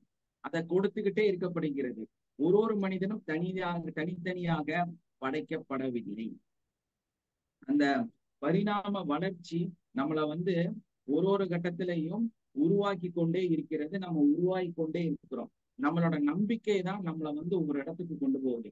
உங்க அப்பாவும் அம்மாவும் ஜாதி என்ன ஏதுன்னு சொல்லி கொடுத்தாங்கன்னா நீங்க அந்த ஜாதி, அந்த மதம், அந்த இனம், அந்த குலமாக மாறுறீங்க. அதை சொல்லவே இல்லைன்னா உங்க அப்பா அம்மாவே யாருன்னு தெரியல, ஆனா நீங்க பிறந்துட்டீங்க, ரோட்ல இருக்கிறீங்க. அந்த பையனோட ஜாதி என்ன, மதம் என்ன, நம்பிக்கை என்ன, குலம் என்ன, கோத்திரம் என்ன, அவன் என்ன,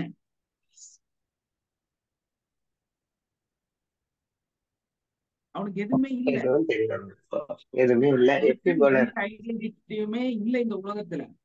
அதை உருவாக்கப்படவில்லை. அப்ப என்னன்னா எல்லாமே ஒரு உண்மையான பொய்யை உங்களுக்கு நம்பிக்கையை கொடுக்கப்பட்டு கொண்டே இருக்கிறது. இந்த கொடுக்கப்படக்கூடிய நம்பிக்கை தான் இன்னைக்கு நம்ம என்னன்னா மனுஷன் வந்து ஒழுக்கமா வாழணும். மெயினான விஷயமே அதுதான். ஏன்னா நம்ம கூட்டமா வாழணும். ஏன் நம்ம கூட்டமா வாழணும்? கூட்டமா வாழணும்னா ஃபர்ஸ்ட் என்ன வேணும்? கட்டுப்பாடு வேணும் இல்லையா? ஒரு கூட்டத்துல நம்ம இருக்கிறோம்னா மெயினா என்ன வேணும்? கட்டுப்பாடு வேணும். அந்த கட்டுப்பாடே உங்கள்கிட்ட இல்லைன்னா நம்ம என்ன ஆகும்? ஒழுக்கம் இல்லாதவர்களாக மாறிடும். அந்த ஒழுக்கத்தை உருவாக்குறதுக்கு தான், அந்த கட்டுப்பாடை உருவாக்குறதுக்கு தான் அந்த சட்டத்திட்டத்தை உருவாக்கி மக்களை வந்து ஒரு வடிவமைப்பு பண்ணி வச்சிருக்கிறாங்க. ஸோ இந்த சிஸ்டம் எல்லாமே வந்து சரியா அப்படின்னா அது வந்து 100% நம்மளால வந்து டிசிப்ளின் இஸ் இம்பார்ட்டன்ட். நம்ம அதையெல்லாம் உருவாக்குறதுக்கு தான் இந்த விஷயத்தை எல்லாமே திரும்ப திரும்ப சொல்லிட்டு இருக்கிறாங்க. இப்போ நம்ம இதை வந்து உருவாக்குறதுக்கு ரொம்ப முக்கியமான விஷயம் என்னன்னா, மக்களை வந்து நம்பிக்கை உருவாக்கக்கூடிய விஷயம் என்ன அப்படிங்கும்போது பிசிக்கலா அவங்கள்ட்ட காமிச்சு கொடுக்கணும். இது இப்படிதான் இருக்கு, இப்படிதான் இருக்கும், நாங்க இவ்வளவு லோடு இங்க வச்சிருக்கிறோம், நீங்க நம்புங்க அப்படின்னு அன்னைக்கு அந்த ராஜா சொன்னனாலதான் மக்கள் வந்து நம்பி கொடுத்தாங்க. அதுவே வரியாக மாறி மக்கள் வந்து அடிமையாக மாறி அதுக்கப்புறம் வந்து எல்லாரும் நம்ம வந்து இன்னைக்கு நம்ம சம்பாதிக்கிறதை விட 40% எக்ஸ்ட்ரா வட்டி கொடுத்துட்டு இருக்கிறோம் இல்லையா? நம்ம எல்லா பொருளுக்கும் வரி கட்டக்கூடியவர்களாக இன்னைக்கு மாறி இருக்கிறோம். ஸோ இதெல்லாம் என்ன அப்படின்னா, இதெல்லாம் வந்து நம்ம நம்பலாமா, அவங்களை எதிர்க்கலாமா, இதை செய்யலாமா அப்படின்னா அப்படியெல்லாம் கிடையாது. நீங்க இதோட ஒத்து போய் வாழ வேண்டியதுதான் உங்களோட நீதி. எப்படி இன்னைக்கு வந்து உங்களுக்கு ஜிஎஸ்டி வந்து 40% போட்டாச்சு. 28, 24, 23 தாண்டி இன்னைக்கு 40 வந்தாச்சு. அப்போ நீங்க சம்பாதிக்கிற பணத்துல நீங்க எத்தனை ரூபாய் சம்பாதிச்சாலும் அது ஏகദേശம் 40 ரூபாய்க்கு மேல கவர்மெண்ட்டுக்கு கொடுத்துதான் ஆகும். பாக்கி இருக்கிற 60 ரூபாய்க்கு எக்ஸ்ட்ரா வட்டி போடுவாங்க. அதையெல்லாம் கழிச்சுட்டு தான் உங்களுக்கு காசு வரும். அது 20% கூட வர்றது இன்னைக்கு இருக்கிற அடிப்படையில் பார்க்கும்போது. அப்போ நீங்க வந்து ஒரு நிலம் வாங்குறதுனா கூட இன்னைக்கு வந்து வேற மாதிரி ஒரு கிரிட்டிக்கலான ஒரு விஷயத்த வந்து பண்ணி வச்சிருக்கிறாங்க. ஸோ இந்த மாதிரி எல்லாம் சட்டங்களை கொண்டு வந்து இதையெல்லாம் வந்து நம்மளை வந்து நிறைய இருக்கு. வாட்டெல்லாம் இங்க தாண்டி போயிடுச்சு. இந்தியாவில வந்து அதெல்லாம் தாண்டிடுச்சு, வேற லெவலுக்கு கொண்டு போயிட்டாங்க. ஸோ அதனால வந்து 4% எல்லாம் இங்க இல்லை. இப்போ எல்லாமே இப்ப 40, 50, 100 அளவுக்கு போயிடுச்சு. ஸ்ரீலங்கால இருக்கு அது. இன்னும் உங்களோட எங்க அளவுக்கு வரல. ஸோ வந்தா உங்களுக்கு தெரியும். ஆனா இதை வந்து எப்படின்னு கேட்டீங்கன்னா, ஒரு நாடு வந்து பெரிய அளவுல வளர்ச்சி அடையணும்னா இவ்வளவு டாக்ஸ் வாங்கிதான் ஆகணும். இதுதான் சட்டம், இதுதான் வந்து நடைமுறை, இதுதான் ஒழுக்க முறை, இதுதான் வாழ்க்கை. ஸோ இதை வந்து ஏத்துக்கிட்டு வாழணும்னா நீ 40% கொடுத்துதான் வாழணும். அதை வந்து ஆர்குமெண்டே பண்ணக்கூடாது. அதுக்குண்டான என்ன வளர்ச்சி பாதையில நம்ம என்ன செய்யணும்னு சொல்லி அடுத்த கட்டத்துக்கு ஜம்ப் பண்ணி போயிட்டே இருக்கணும். அதுதான் வாழ்க்கை, அதுதான் லைஃப், அதுதான் உண்மை. அப்ப இந்த உண்மையான பொய்யை நம்பணுமா அப்படின்னா கண்டிப்பா நம்பணும். என்ன காரணம் அப்படின்னா, நாளைக்கு வந்து எப்படி இந்த ஒரு ஜாதி இல்லை அப்படின்னு வந்து நம்மளுடைய அரசு வந்து சொல்லுதுன்னு வைங்க. ஜாதி அப்படிங்கறத வந்து யாராவது சொன்னீங்கன்னா உங்களை தூக்கி உள்ள போட்டு அடி அடிச்சு கொண்டு போடுவோம். உங்களை வந்து தூக்குல போடுவோம் அப்படின்னு சொல்லி ஒரு சட்டத்தை கொண்டு வருது அப்படின்னா, ஒரு காலகட்டத்துல ஜாதிங்கிறது இந்த உலகத்துல இந்த நாட்டுல இல்லாம போயிடும் இல்லையா? ஜாதிங்கிறது இல்லாம போயிடும். எல்லா மனுஷனுங்களும் ஒரே மாதிரியான மனிதர்கள் அப்படிங்கிற ஒரு சூழ்நிலைக்கு நம்ம தள்ளப்படுவோம். இது வந்து உண்மையான ஒரு விஷயம். நம்ம இதை ஏத்துக்கிட்டுதான் ஆகணும். இது ஒரு பொய்யான நம்பிக்கையாக இருக்கக்கூடியதை வந்து நம்ம நம்பிட்டு இருக்கிறோம். ஜாதி இருக்கு, மதம் இருக்கு, இனம் இருக்கு, அதை வந்து நம்ம நம்பிதான் ஆகணும் அப்படின்னு சொல்லி நம்ம வந்து அந்த பொய்யான ஒரு உண்மையான பொய்யை வந்து நம்ம வந்து நம்பிட்டு தான் இந்த உலகத்துல வந்து வாழ்ந்துட்டு இருக்கோம். அதே டைம்ல நாளை முதல் உங்களுடைய பூமியில் கிராவிட்டி கிடையாது அப்படின்னு சொல்லிட்டாங்க. ஒரு சட்டம் போடுறாங்க. நம்மளுடைய இந்தியால புவியீர்ப்பு சக்தி இல்லை அப்படின்னு ஒரு சட்டம் போடுறாங்க. கிராவிட்டி இல்லை அப்படின்னு ஒரு சட்டம் போட்டாங்க. கிராவிட்டி இல்லாம போயிருமா? நீங்க எல்லாம் அப்படியே வானத்துல அப்படியே பறக்க ஆரம்பிச்சிருவீங்களா? எல்லா மனுஷனும் வானத்துல மேல பறந்துட்டு இருப்பாங்க. இந்தியாவில் இருக்கிறவங்க மட்டும் பறந்துட்டு இருப்பாங்க, மற்றவங்க கீழே இருப்பாங்க. அப்படி ஒரு நிகழ்வு இந்த உலகத்துல நடக்கும்னு நினைக்கிறீங்களா? நடக்கிறதுக்கு வாய்ப்பே இல்லை இல்லையா? அதுதான் இந்த பொய்யான உண்மையை வந்து நம்பிக்கையை வந்து நம்ம வச்சுட்டு நம்ம வாழ்ந்துட்டு இருக்கோங்கிறது. இதுதான் பயங்கரமான ப்ரூஃப். ஏன்னா கிராவிட்டி இல்லைன்னு சொன்னா இல்லாம பண்ண முடியாது. நம்மளால இல்லாம பண்ண முடியாது. ஏன்னா யாரும் வந்து பறக்க போறது இல்லை, யாரும் வந்து சொன்னனால அது கிராவிட்டி இல்லாம போக போறது இல்லை. ஆனால் அதே டைம்ல ஒரு மகா ஒரு பெரிய விஷயம் வந்து மனிதன் வந்து சமத்துவமாக, சமமாக, சமச்சீராக வாழக்கூடிய ஒரு விஷயம் ஜாதி அடிப்படை அப்படிங்கிறது. அதை இல்லைன்னு சொன்னா இல்லாம பண்ண முடியும் இல்லையா? அது இந்த உலகத்துல இல்லாமையே நம்ம பண்ணிடலாம். நீங்க இந்த மாதிரி சடங்கெல்லாம் செய்யக்கூடாதுன்னு ஒரு ரூல் போட்டா அந்த சடங்கெல்லாம் நம்ம செய்யாம போயிருப்போம். ஆனா அதுக்கு நாள் வரைக்கும் என்ன நம்பிட்டு இருந்தோம்? இந்த சடங்கு செய்யறனாலதான் நம்ம வாழ்றோம்னு நினைச்சிட்டு இருந்தோம் இல்லையா? அப்படித்தானே? இன்னைக்கு எத்தனையோ சடங்குகள் வந்து நம்மளோட லைஃப்ல இருந்து போயிடுச்சு. கோயில்ல பண்ணுவோம், வீட்டுல பண்ணுவோம், நம்மளோட நடைமுறை வாழ்க்கையில செஞ்சுட்டு இருந்தோம். அது எல்லாமே நம்மளை விட்டு போயிடுச்சு. அதனால நீங்க நல்லா இல்லாம இருக்கிறீங்களா, இல்ல வாழ்க்கையில ஏதோ பிரச்சனை வந்துச்சா? ஒண்ணும் இல்லை இல்லையா? ஆனா அதே அந்த காலகட்டத்துல அந்த சடங்கை வந்து ரொம்ப முக்கியத்துவம் கொடுத்து பார்த்துட்டு இருக்கிற காலகட்டத்துல அது ரொம்ப முக்கியமாக இருந்துச்சு. இதனாலதான் இப்படி வந்திருக்கும், இதனாலதான் இப்படி ஆயிருக்கும், இதனாலதான் இந்த நிலைமைக்கு நம்ம தள்ளப்பட்டிருப்போம் அப்படின்னு சொல்லி ரொம்ப நம்பிக்கையோட அதுல இருந்தோம். அப்போ அந்த ஒரு உண்மையான பொய்யினை நம்பிட்டு தான் நம்ம வாழ்ந்துட்டோம். ஆனா இன்னைக்கு அந்த சடங்குகளே இல்லாம ஆனனால உங்களுக்கு ஏதாவது பாதிப்பு வந்துச்சா? உங்களால வந்து சர்வை பண்ண முடியாம போயிடுச்சா அப்படின்னா அப்படியெல்லாம் ஒண்ணும் கிடையாது. ஸோ இந்த மனுஷனோட வாழ்க்கையில இருக்கக்கூடிய எல்லா நிகழ்வுகளுமே, எல்லா விஷயங்களுமே உங்களோட நம்பிக்கையின் அடிப்படையில தான் வடிவமைக்கப்பட்டிருக்கு. ஸோ நீங்க எந்த அளவுக்கு ஒரு விஷயத்த நம்புறீங்களோ, எந்த விஷயத்த வந்து நீங்க செய்யணும்னு நினைக்கிறீங்களோ, நீங்க வந்து எவ்வளவு மதிப்பு அதுக்கு கொடுக்குறீங்களோ அதை பொறுத்துதான் உங்களுடைய வளர்ச்சியை நீங்க உங்களுக்குள்ளார இருக்கக்கூடிய அந்த சக்தியை நீங்க வந்து உணர முடியும் இல்லையா? அப்படிதானே? Yes or no?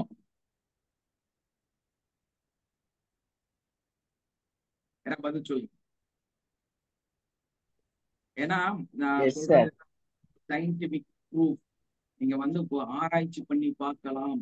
இத வந்து எல்லா இதுலயுமே போய் நீங்க ரிசர்ச் பண்ணி பார்க்கலாம். இந்த நம்பிக்கை, இந்த நான் சொல்லக்கூடிய இந்த நிகழ்வுகள் எல்லாமே வந்து முழுக்க முழுக்க சயின்ஸ். இது வந்து சும்மா மேட்டாம் போக்குல பேசுறது இல்லை. இது எல்லாமே வந்து ப்ரூஃப் பண்ண முடியும். ஏன்னா மனித குலம் எப்படி வாழ்ந்தது அப்படிங்கிற அடிப்படைய வச்சு நம்ம சொல்லக்கூடிய விஷயம். ஸோ அதனால இந்த நம்பிக்கை அப்படிங்கிறது வந்து ஒரு மனிதனோட ஆணி வேர்.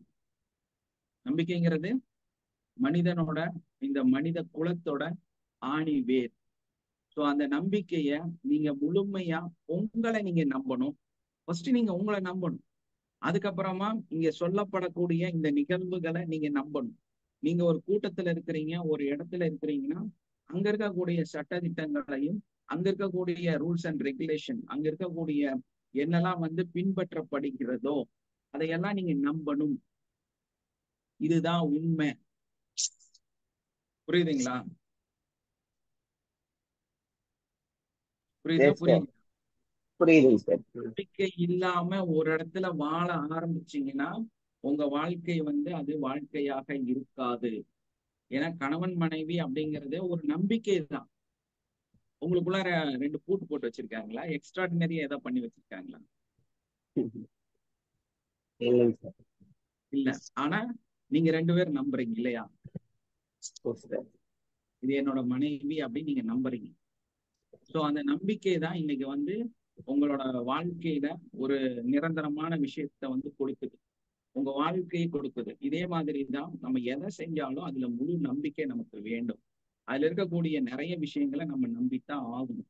அப்ப நம்மளோட சக்தி, நம்மளோட உணர்வு, நம்மளோட வளர்ச்சி, நம்மளோட மேன்மை, நம்மளோட எல்லாமே இந்த உலகத்துல இந்த மனிதனோட பரிமாற்ற வளர்ச்சியே வந்து நம்பிக்கையின் அடிப்படையில மட்டும்தான் இருக்குது. ஸோ உங்களுக்குள்ள ஒரு பெரிய பவர் இருக்கு அப்படின்னா நீங்க நம்பித்தான் ஆகணும். இது ஒரு பொய் தான். அதுல எந்த மாற்றமுமே கிடையாது. சந்தேகப்படாதீங்க. ஏன்னா அது உங்களையே அழிச்சிடும். சந்தேகப்படுறதுனால நிறைய விஷயங்கள் வந்து உங்களையே அழிச்சிடும். ஸோ அதனால வந்து சந்தேகப்படுறதை விட்டுட்டு இது ஒரு அப்பட்டமான பொய் இருந்தாலும் நான் நம்புவேன். எப்படி? இது ஒரு அப்பட்டமான உண்மையான பொய். இதுதான் மனிதனோட வாழ்க்கை நடைமுறை. அந்த உண்மையை வந்து நீங்க ஏற்றுக்கொண்டு அந்த நம்பிக்கையோட நீங்க முயற்சி செய்யும் பொழுது இந்த அறிவியல் ஆகட்டும், இந்த உலகம் ஆகட்டும், இன்னைக்கு இங்க முன்னாடி இருக்கிற லேப்டாப் ஆகட்டும், இங்க இருக்கிற லைட் ஆகட்டும், எல்லாமே அதோட அடிப்படையில தான் உருவாக்கப்பட்டது. புரியுதுங்களா? அப்போ உங்களுக்குள்ள இருக்கக்கூடிய அந்த சக்தியை, உங்களுக்குள்ள இருக்கக்கூடிய அந்த பவரை நீங்க எப்ப ஃபீல் பண்ண முடியும்?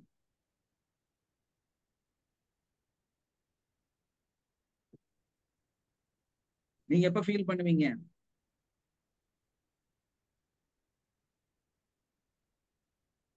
அந்த உண்மையான பொய்ய நீங்க நம்பணும். நம்பணுமா வேண்டாமா? Yes or no? எல்லாரும் எஸ் சொல்லுங்க பாப்போம். யாரெல்லாம் வந்து இந்த Yes, கிளாஸ்ல sir. ரியலா எஸ் Yes, கண்டிப்பா sir. இனி என்ன நான் சரிப்படுத்திக்க போறேன், இந்த முறையை வந்து உண்மையிலேயே ஃபாலோ பண்ண போறேன் அப்படின்னு நீங்க நினைக்கிறீங்க? Yes, sir. Yes, sir. Yes, sir. Yes. ஏன்னா மனிதன் வந்து அப்படிதான் உருவாக்கப்பட்டிருக்கிறான். இதுதான் ரியாலிட்டி. இத வந்து நம்பாதவங்க நிறைய பேர் இருப்பாங்க. நம்ம கிட்ட இன்னைக்கு இந்த நம்ம கிளாஸ்ல வந்து ஒரு 100-150 பேர் படிச்சுட்டாங்க அப்படின்னாலும் இங்க உட்கார்ந்து இருக்கிற ஆளுங்கள் கம்மியா இருக்கலாம். என்ன காரணம் அப்படின்னா அந்த நம்பிக்கை வந்து தெளிவடையல அப்படிங்கிறது தான் இதோட முக்கியத்துவமே. ஏன்னா இன்னைக்கு நான் வந்து நிறைய ஃபீல் பண்றேன், நிறைய எனக்கு கிடைக்குது அப்படின்னா என்னோட குருக்கு அதே மாதிரி நிறைய கிடைக்குது. நான் வந்து சொல்லி கொடுத்த சில நபர்கள் வந்து நிறைய அனுபவிச்சுட்டு இருக்கிறாங்க. சோ இத வந்து நம்பிக்கை இல்லாம, தெளிவில்லாம அதை வந்து திரும்ப திரும்ப ஆராய்ச்சி பண்ணும் பொழுது என்ன ஆகுதுன்னா அவங்க வளர்றது பாதிக்கப்படுது. இதே டைம்ல நீங்க வந்து ஒரு பொய்யான ஒரு உண்மையை நீங்க ஏற்றுக்கொள்ளும் பொழுது நிச்சயமா உங்களால என்ன பண்ண முடியும்?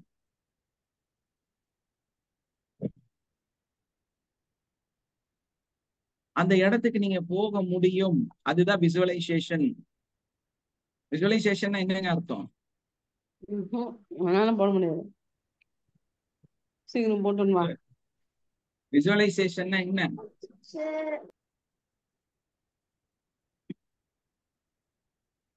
ஒரு உண்மையான பொய். நாளைக்கு நடக்க போற விஷயத்த நீங்க வந்து இன்னைக்கே இமேஜின் பண்ணி பாக்குறீங்க. அந்த மாதிரி இமேஜின் பண்ணி பார்த்தனாலதான் இன்னைக்கு ராக்கெட்டு நிலால போய் இறங்கி இருக்கு. இங்க இருந்து ஒரு நூல் போட்டு ஒரு கயிறு போட்டு நிலால போய் டேப் வச்சு அளந்துட்டு இவ்வளவு கிலோமீட்டர் கணக்கு போட்டு இன்னைக்கு வந்து அங்க போய் இறங்கி இருக்க முடியுமா? முழுக்க முழுக்க ஒரு கற்பனை, ஒரு உண்மையான பொய். Yes or no? ஆனா அது நிஜமாக மாறிவிட்டது. அது உண்மை ஆயிடுச்சு. நிலால கால் பதிச்சுட்டாங்க. நம்மளுடைய சந்திரயான் போய் அங்க உட்கார்ந்துருச்சு. ஏன்? அந்த அந்த விஞ்ஞானிகளுடைய நம்பிக்கை இல்லையா? இங்க இருந்து ஏணி வச்சு நடந்து போய் மேல போய் அங்க போய் உட்கார முடியுமா? இந்த ஆர்பிட்ல போகுது, அந்த ஆர்பிட்ல போய் அங்க போய் இது எல்லாமே கற்பனை தான். இது எதுவுமே நிஜம் கிடையாது. இது எல்லாமே மனிதனோட ஒரு கால்குலேஷன், உண்மையான ஒரு அப்பட்டமான பொய். ஆனா இதை நம்பினாலதான் இன்னைக்கு சாத்தியமாச்சு. இதே மாதிரிதான் கடவுள் அப்படிங்கிறதும் உண்மையான ஒரு பொய். அதை நீங்க நம்பினாதான் நீங்க உண்மையான மனிதராக மாற முடியும். மனித குலமே அப்படித்தான் வடிவமைக்கப்பட்டிருக்கு. நீங்க நம்பித்தான் ஆகணும். நம்பிக்கை தான் உங்களுடைய பவர், நம்பிக்கை தான் உங்களோட வாழ்க்கை, நம்பிக்கை தான் எல்லாமே. சோ எதை செஞ்சாலும் நம்பிக்கையோட செய்யுங்க, முழு மனசோட செய்யுங்க, தெளிவா செய்யுங்க, உங்க வாழ்க்கை மாறும். ஓகே, இங்க யாராவது உங்களுக்கு ஷேரிங் ஏதாவது பண்றீங்களா? உங்களோட கிராட்டிடியூட் நீங்க சொல்றீங்களா? அதோட நம்ம வைண்ட் அப் பண்ணி யார் இன்னைக்கு ஷேர் பண்ண போறீங்க? டெய்லி ஒரு விஷயத்த சின்னதா இருந்தாலும் பெருசா இருந்தாலும் அதை வந்து இங்க செய்யுங்க. சார் எஸ்மா, சொல்லுங்க. சார் நான் என்னோட அடிக்ஷன்ல இருந்து ரொம்ப சோஷியல் மீடியால இருப்பேன். உங்களோட வந்து நான் அது அந்த தாட்டே எனக்கு வரல சார். ஸ்ட்ரெஸ், டிப்ரெஷன் அந்த மாதிரி எல்லாம் இல்லை சார். நான் இப்ப ரொம்ப ஹாப்பியா இருக்கேன் சார். S, thank you sir. என்ன பண்ணீங்க அதுக்கு? அதுக்கு வந்து உங்களோட நீங்க சொன்னதுல ஃபர்ஸ்ட்ல இருந்து அப்படியே ஃபாலோ பண்ணிக்கிட்டே தான் சார் வந்தேன். ஒரு சில வார்த்தைக்கு கரெக்டா சொல்லி கொடுத்தீங்க.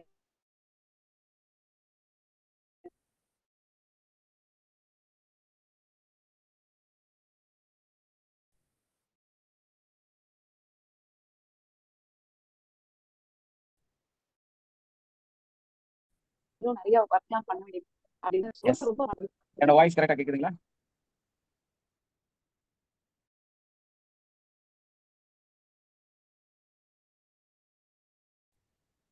நம்பிக்கை தான் அந்த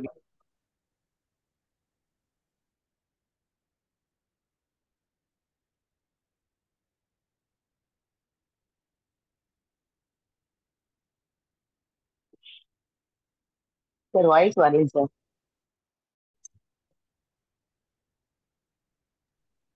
இல்ல இங்க வந்து இடையில இந்த நெட்வொர்க்ல வந்து ப்ராப்ளம் வந்துருது. ஸோ அதனால நிறைய டிவைஸ் கனெக்ட் பண்ணிருக்கிறதுனாலே அந்த மாதிரி வரும். ஏன்னா யாராவது எக்ஸ்ட்ரா ஆன் பண்ணாங்கன்னா அந்த மாதிரி ஆயிடும். Okay, nice, super. நம்மளோட லைஃப் வந்து நிறைய மாற்றங்களை ஏற்படுத்துவதற்கு முக்கியமானது நம்மளோட நம்பிக்கை. நம்பிக்கை மட்டும்தான் நம்மளை வந்து அடுத்த கட்டத்துக்கு கொண்டு போகும். மோகனப்பிரியா, சொல்லுங்க. சார் நேத்து என்னோட கணவருக்கு வந்து ஆட்டிடியூட் வச்சோம் சார், அஃபர்மேஷன். சொல்லுங்க. அவருக்கு வந்து வெயில்ல போனாதான் கால் வலி வரும் சார். அந்த முட்டியில வந்து கெண்டைக்கால் வலி வரும் சார் முட்டிக்கு. ஹலோ, கேக்குது, சொல்லுங்க.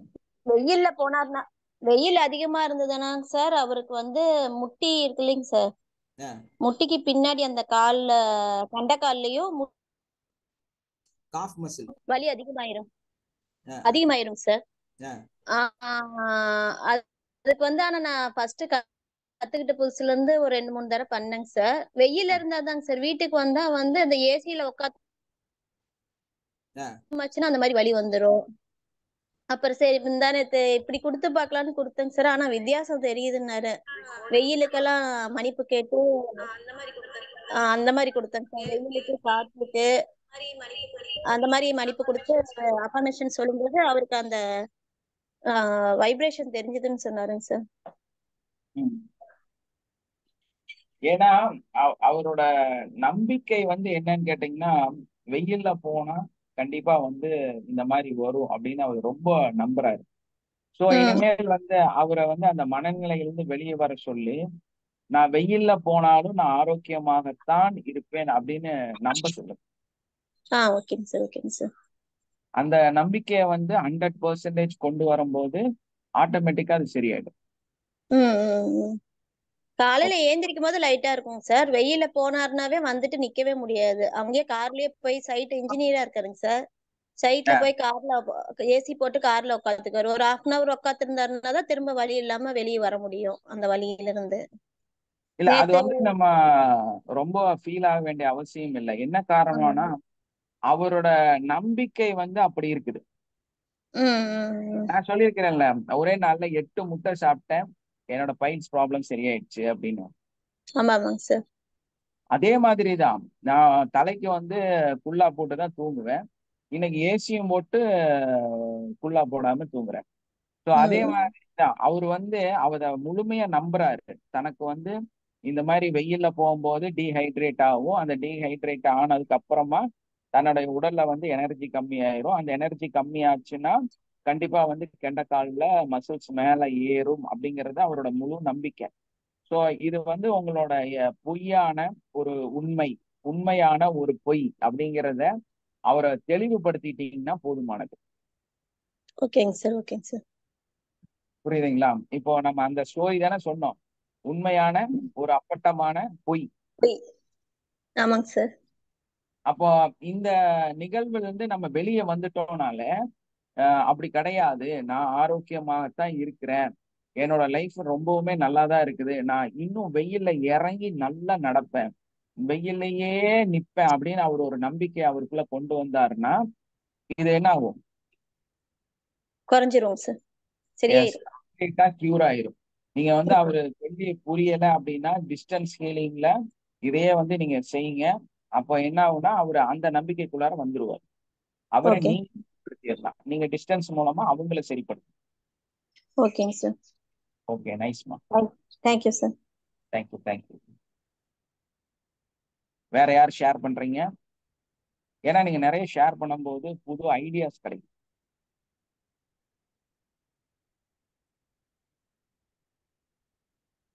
ஓகே, வைண்ட் அப் பண்ணிடலாமா? நம்மளுடைய 26வது பேட்ச் உங்களுடைய சப்போர்ட் ரொம்ப முக்கியம். அதனால உங்களால யாரை ரெஃபர் பண்ண முடியுமோ கண்டிப்பா ரெஃபர் பண்ணி கொடுங்க. உங்களால யாரை பேசி ஜாயின் பண்ண வைக்க முடியுமோ ஜாயின் பண்ண வைங்க.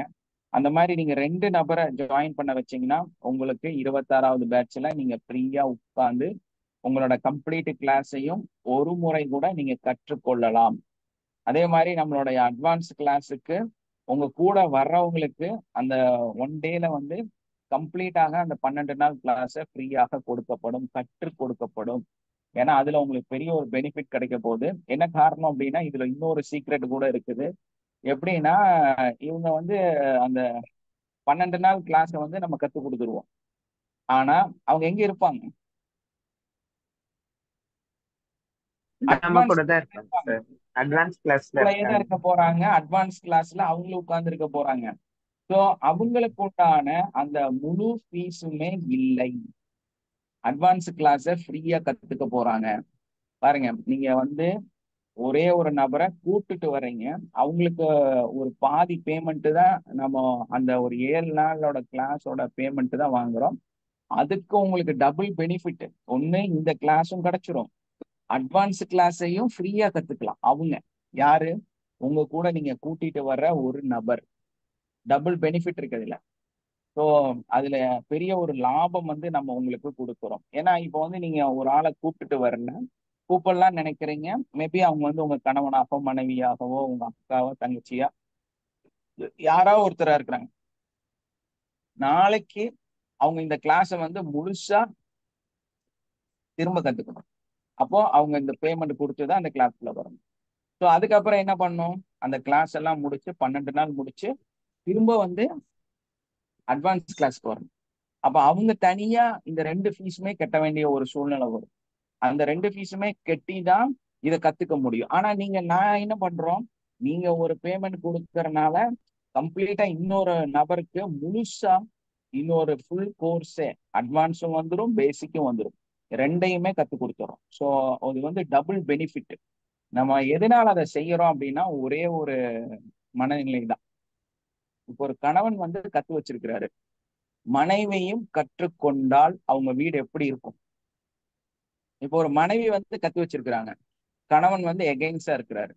ஸோ அவரு வந்து கத்து வச்சுக்கிட்டாருன்னா அந்த 2 பேர்த்தோட லைஃப் எப்படி இருக்கும்? சூப்பரா இருக்குமா இருக்காதா?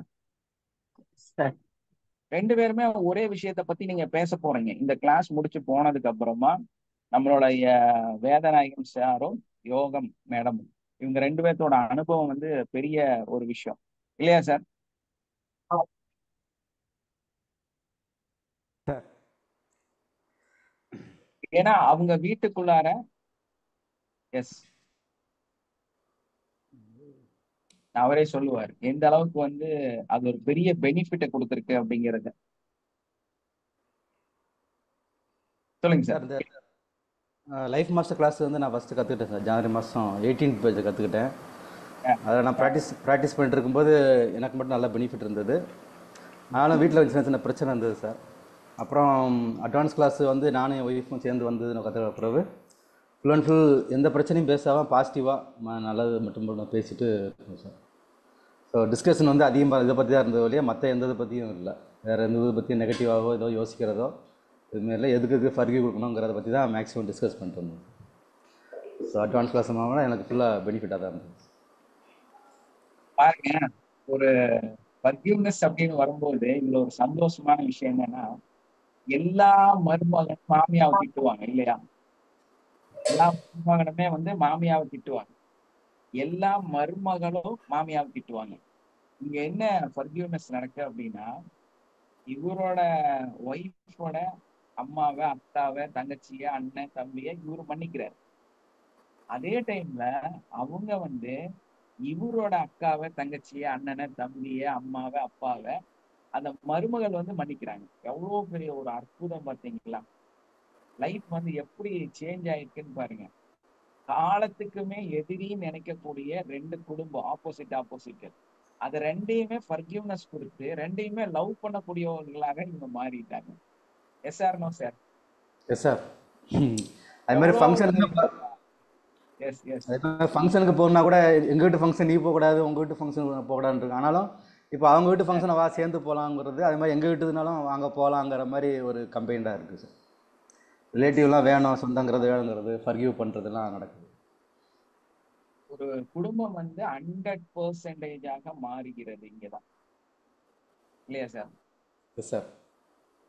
அந்த ஒரு நிகழ்வு உங்களுக்கும் நடக்கணும், உங்க லைஃப்பும் அந்த மாதிரி மாறணும் அப்படிங்கறக்காக தான் நம்ம என்ன சொல்றோம் அப்படின்னா, நீங்க வந்து அந்த மாதிரி பேரா வாங்க. பேரா வரும்போது உங்களுக்கு சும்மா நான் எப்பவுமே ஏதாவது ஒண்ணு செய்யணும்னு நினைக்கிறேன். ஸோ அதை முழுமையா செய்யறதுக்கு என்ன பண்ணலாம் அப்படியெல்லாம் இப்போ போன வாட்டி அது ஒரு கரெக்ஷன் இருந்தது. சார் வந்து திரும்ப அவங்க ஒய்ஃபை வந்து திரும்ப ஜாயின் பண்ண வச்சு திரும்ப படிக்க வச்சு, ஸோ அவருக்கு கொஞ்சம் எக்ஸ்பென்சிவ் அதிகங்கிறது எனக்கு ஃபீல் ஆகுது. ஏன் அவங்க இவ்வளவு காசு செலவு பண்ணா? நான் என்னோட சூழ்நிலை வேற வழி இல்லை. இப்போ அவங்களை திரும்ப வந்து இன்னொரு தடவை கூட நான் இன்வைட் பண்ணியிருக்கிறேன், நீங்க அட்வான்ஸ் கிளாஸ்க்கு யோகம் வாங்க அப்படின்னு சொல்லி கூப்பிட்டுருக்கிறேன்.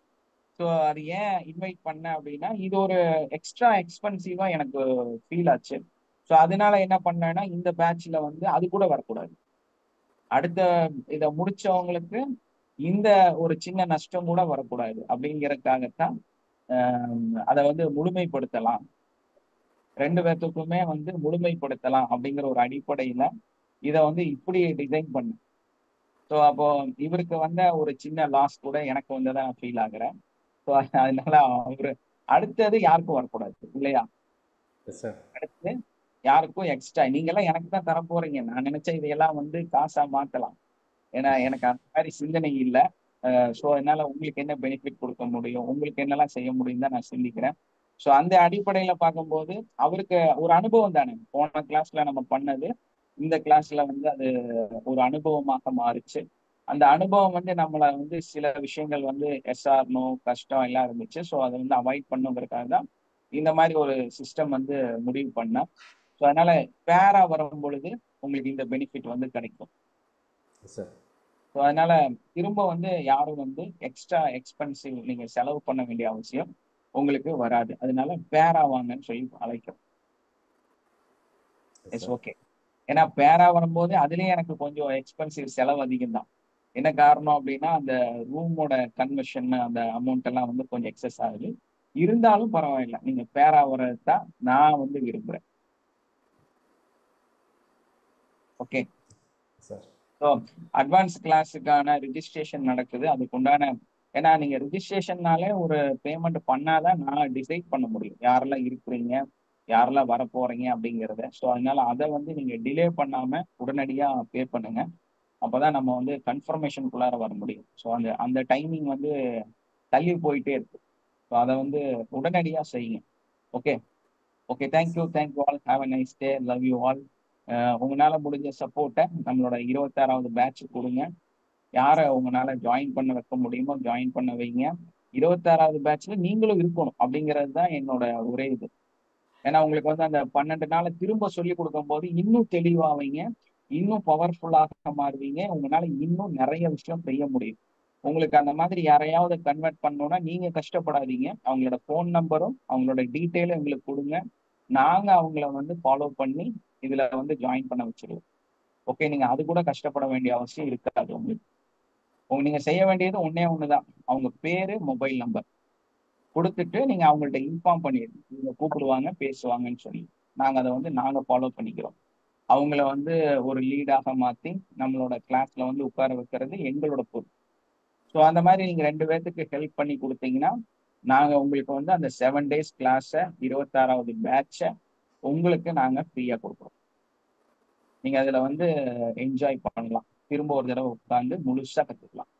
ஓகே, அதுக்காக நீங்க கையிலிருந்து இன்வெஸ்ட் பண்ண வேண்டாம். நீங்க பண்ண வேண்டியது 2 மொபைல் நம்பரு, 2 பேர்த்தோட பேர், அவ்வளவுதான். Okay okay, thank you all. Have a nice day. Love you all. Wind up பண்ணிடலாங்களா? Thank you sir. Yes, sir. Thank you, Thank you, sir. sir. Thank you, sir.